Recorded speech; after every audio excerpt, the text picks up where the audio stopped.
அண்மை செய்தியை பார்த்து வருகிறோம். தங்களிடம் உள்ள ஆவணங்களின் அடிப்படையில் பாமக தலைவர் அன்புமணி ராமதாஸ் தான் பாமக தலைவர் என தேர்தல் ஆணையம் உறுதியாக தெரிவித்துள்ளது. இது குறித்த விவரங்களை தலைமை செய்தியாளர் ஜெயக்குமார் வழங்க கேட்கலாம். வணக்கம் ஜெயக்குமார், விவரங்கள். வணக்கம் உமேஷ். பாமக தலைவர் அன்புமணி ராமதாஸ் தான் என்று தேர்தல் ஆணையம் தெரிவித்திருக்கிறது.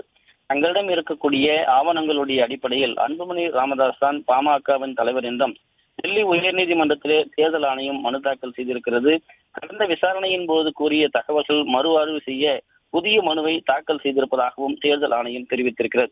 அதே நேரத்தில் பாமக தலைவர் அன்புமணி என்பதற்கு எதிரான சில சிவில் நீதிமன்ற உத்தரவை பெற்று வந்தால் மட்டுமே ஆவணங்கள் மாற்ற இயலும் என்பதையும் தேர்தல் ஆணையம் தெரிவித்திருக்கிறது. குறிப்பாக தேர்தல் ஆணையத்தின் பதில் மனுவை குறிப்பாக பதிவு செய்திருக்கக்கூடிய இந்த பாமகனுடைய தரப்பிலே பாமகவிற்கு எந்த பிரச்சனையும் இல்லை என்பதையும் ஆவணங்களுடைய அடிப்படையிலே அன்புமணி ராமதாஸ் தான் அதாவது அங்கீகரித்திருப்பதாக தேர்தல் ஆணையம் தெளிவுபட தெரிவித்திருப்பது குறிப்பிடத்தக்கது. டெல்லியிலே இருக்கக்கூடிய உயர்நீதிமன்றத்திலே பாமக வழக்கு மீண்டும் தெளிவுபடுத்தப்பட்டிருக்கிறது. தேர்தல் ஆணையத்துடைய மறு ஆய்வில் தங்களிடம் இருக்கக்கூடிய ஆவணங்கள் அடிப்படையில் மருத்துவர் அன்புமணி ராமதாஸ் தான் தலைவராக இருப்பதாக பதிவு செய்திருக்கிறது.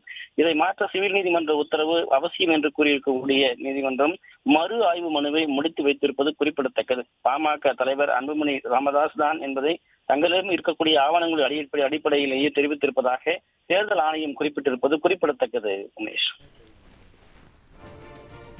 விவரங்களுக்கு நன்றி ஜெயக்குமார்.